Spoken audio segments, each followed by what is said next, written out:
Šodien no vilciena Rīga-Gulbene. Šodien ir 13. aprīlis, neticami agri sāku plaukt lapas. Tiešām neko tādu neatceros.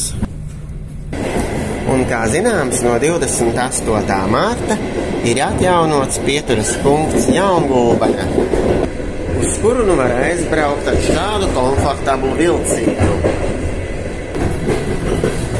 Lūk, jau tojamies.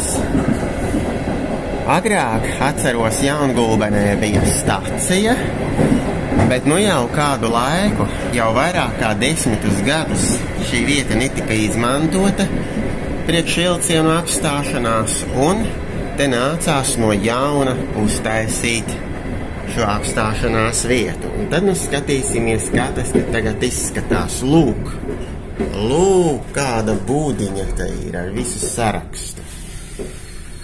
Tā, skatāmies, kas te kāps vai nekāps.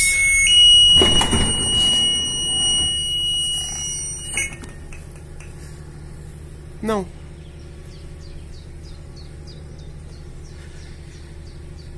Diemžēl neviena nav.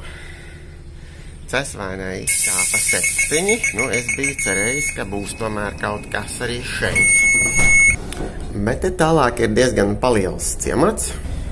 Kādreiz bija arī arotskola, pie tam pavisam nesen šo arotskolu slēdza, cik zinu, 15. gadā, tieši pēc tam, kad tika slēgta dzelzceļa satiksme. Iespējams, ka tur bija kāda saistība pat.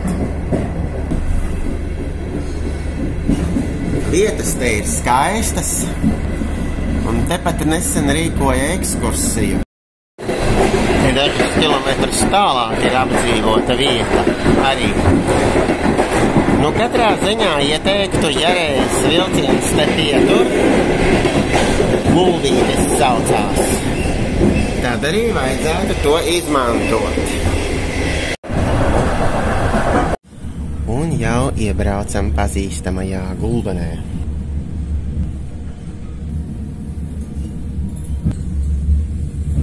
Rīgas iela. Oho, ko te būvē? Bānītis. Laiklako. Nu, lūk, un esam arī izkāpuši.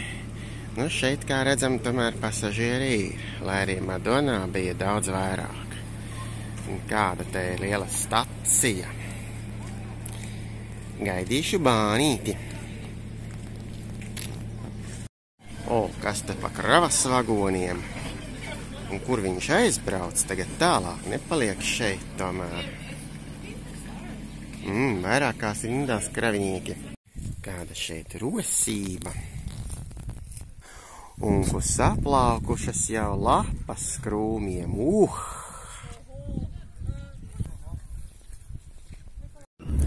Lūk, bijušais ceļš uz Īriķiem.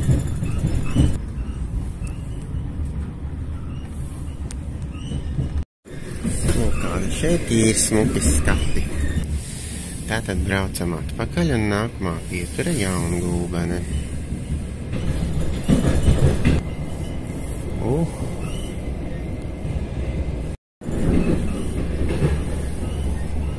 Te ir kokapstrādes uzņēmums. Cik saprotu, granula ražošana. Lūk, ar visiem vagoniem Uzē. Pat citu valstu vagoni šeit.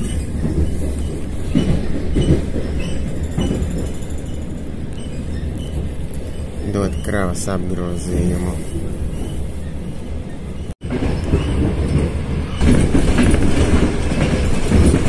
Kaut kur šeit bija pieturas punkts Elste.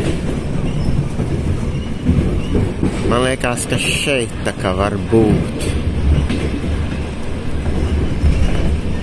Zīmes bija.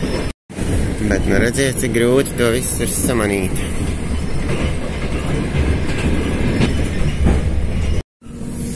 Un tagad tuvojamies Jaungulbenē.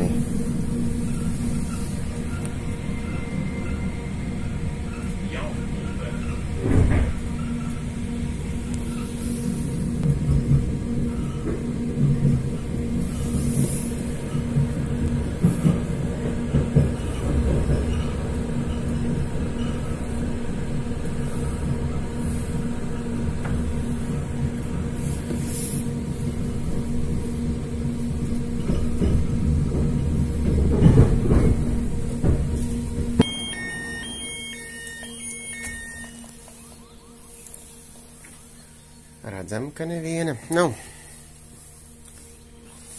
Aicinu izmantot šo pieturas punktu. Varbūt es arī kādreiz atbraukšu, bet, ja reiz vilciens pietur, tad atliek cerēt, ka arī pasažieri būs. Vilciens ir ērts, komfortabls, ne katru dienu, protams, ir šāds, ne katru reizi, bet, šodien ir.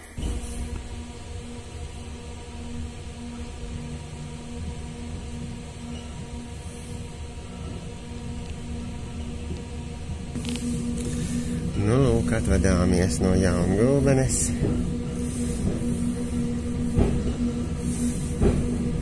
Pats ciemata centrs gan ir kādu gabalu nostāk, ja ne pat 2 kilometri. Es mēģināšu drusciņu parādīt, ja izdosies. Uz otru pusi. Lūk, tur. Pa šo ceļu.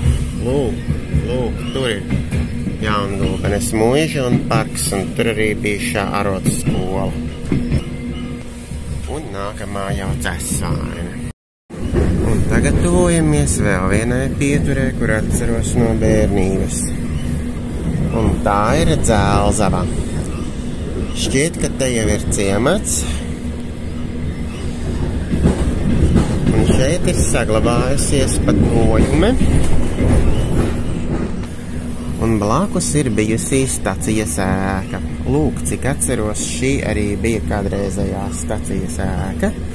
Un šeit atrodas nojume, pat ar uzrakstu Dzelzava. Tā kā šeit atliek tikai noteikti apstāšanos. Bet, es ceru, ka ja būs pasažieri Jaungulbenē, tas sekmēs arī Dzelzavas pieturas punkta atjaunošanu. Tā jau reiz bija 2012. gadā. Vilcieni atsāka pieturēt vispirms Jaungulbenē, pēc tam Dzelzavā. Taču toreiz sakarā ar mazu kopējo pasažieru plūsmu iknedēļas vilcienu kursēšana līdz Gulbenē ar 13. gadu vispār tika atcelta. Un pēc tam 13. gada pavasarī šeit aiz Cesvaines tika izskalots dzelzceļš. Tad jau vispār zem jautājuma zīmes kļuva šīs līnijas pastāvēšana šī atzer. Bet, tā kā 14.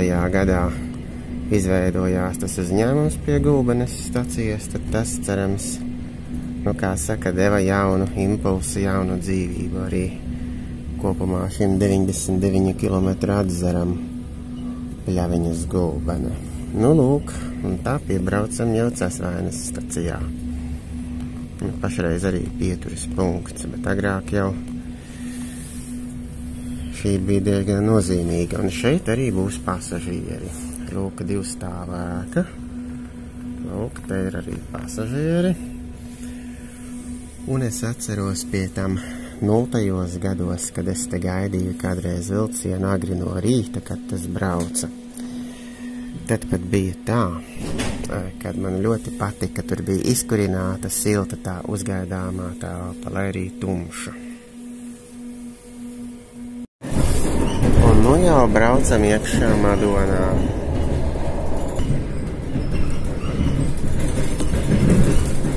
Šī ir tāda pasažieru ziņā nozīmīgākā stacija šajā posmā. Parasti dod visvairāk pasažieru.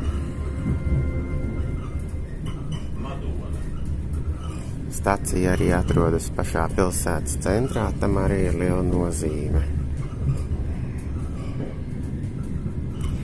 Kaut arī bija laiks, ka vilcieni uz Madonu kursēja tikai 2 reizes nedēļā, un man liekas, tikai no 21. gada jūnija atjaunoja ikdienas satiksmi. Lūk, pasažieri. Diezgan daudz. Tiešām daudz priekš sestdienas vakaru. Tiešām daudz.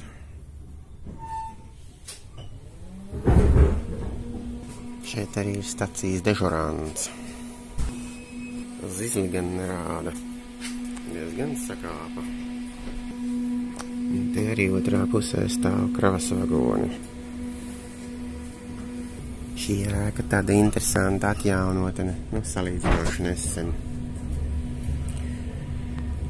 Un tā arī šo ekskursu beidzu.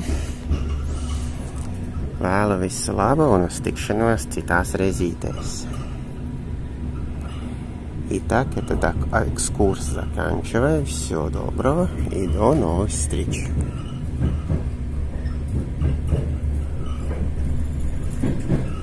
Lūk, pat pārbrauktu ar barjeru.